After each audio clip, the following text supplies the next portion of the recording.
જય ધન્વંતરી મિત્રો, આપણે ઋતુચર્યામાં આજે છઠ્ઠી ઋતુ એટલે કે છેલ્લી ઋતુ વર્ષા ઋતુ વિશે ચર્ચા કરીશું.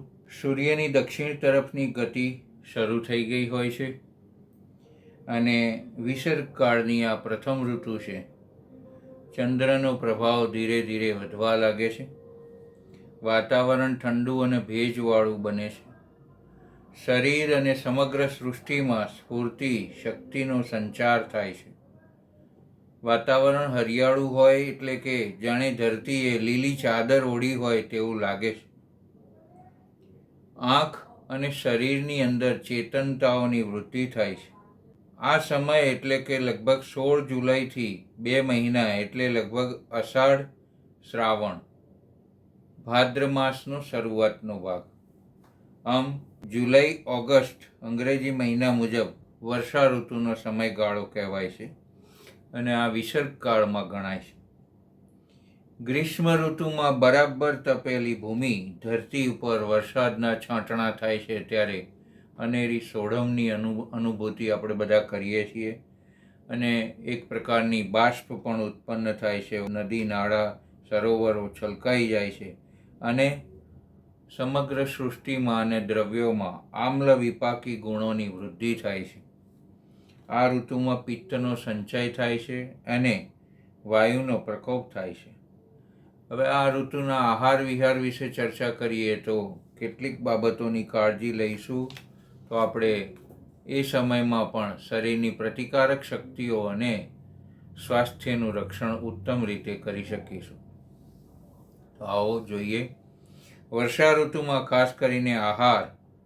અનાજમાં લાલ ચાવલ, સાથી ચાવલ, જૂના ચોખા, ઘઉં, જુવાર અને જૂના જવ તથા ફણગાયેલું અનાજ ખાવું હિતાવહ છે. શાકભાજીમાં પરવર, ભીંડા અને કોળું એ શ્રેષ્ઠ છે. દાળમાં આપણે કળથી, મગની દાળ, અડદની દાળ એવું ખાઈ શકીએ છીએ. કંદમૂળમાં લસણ, ડુંગળીનું પ્રમાણ વધારે પ્રચુર માત્રામાં આપણે કરી શકીએ છીએ. આ ઉપરાંત આદુ અને સુરણનો પ્રયોગ પણ કરી શકાય છે.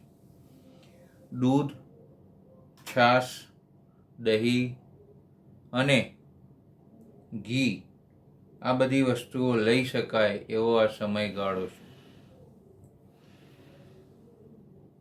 વિશિષ્ટતાઓમાં સેંધા નમક, કોથમીર, જીરું, ફુદીના, હિંગ, કાળા મરી, સૂંઠ અને મધ પણ ખાસ ઉપયોગમાં લેવું જરૂરી છે.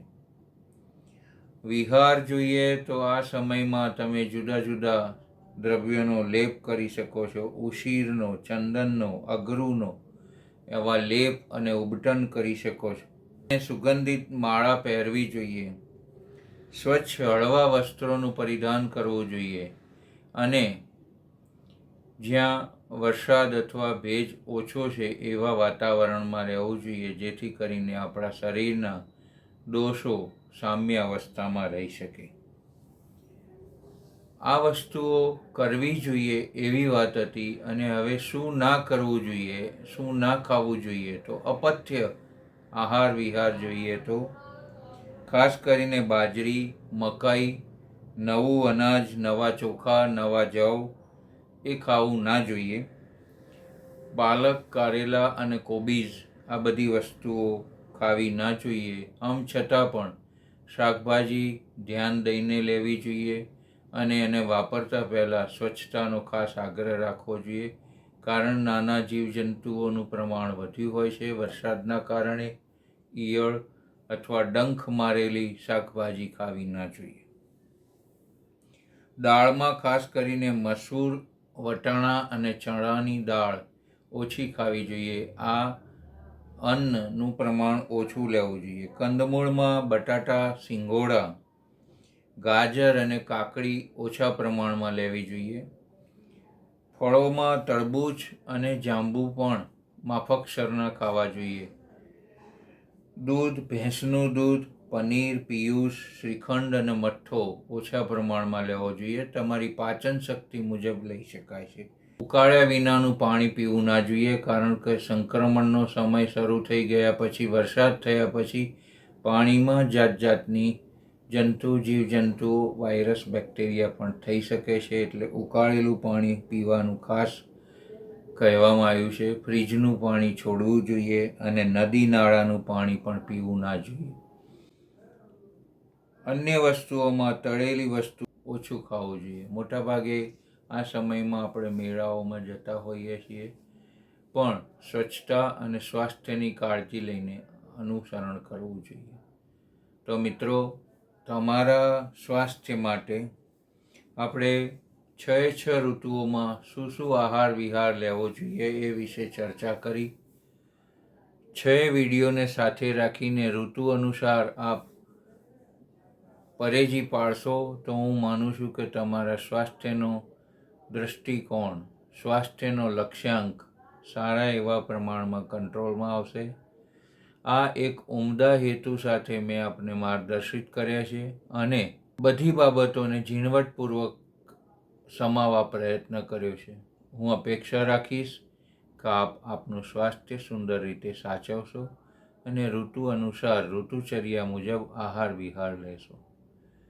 અતિ સર્વત્ર વર્જેત આહાર ગ્રહણના આયતનોમાં પણ કહેવામાં આવ્યું છે કે અતિ માત્રામાં ભોજન લેવાથી અથવા અલ્પ માત્રામાં ભોજન લેવાથી પણ ઘણી બધી મુશ્કેલીઓ પડે છે. માટે તમારી પાચન શક્તિ મુજબ જ આહારનું આયોજન કરો. ઇનકેસ કોઈ જગાએ ભોજન સમારંભમાં ગયા હોય કે હોટલમાં ગયા હોય છતાં પણ, અથવા ટેસ્ટી તમે વસ્તુઓ જમતા હોય તો પણ હંમેશા સ્વાસ્થ્યનું ધ્યાન રાખીને આપણે આગળ વધીશું, જેથી કરીને મુશ્કેલીઓમાં મુકાઈએ નહીં. હાર્દિક શુભેચ્છાઓ સર. ઋતુચર્યાનું પાલન કરી સ્વાસ્થ્યને તમારા હાથમાં રાખો, હસ્તગત કરો એવી અપેક્ષા. જય ધન્વંતરી.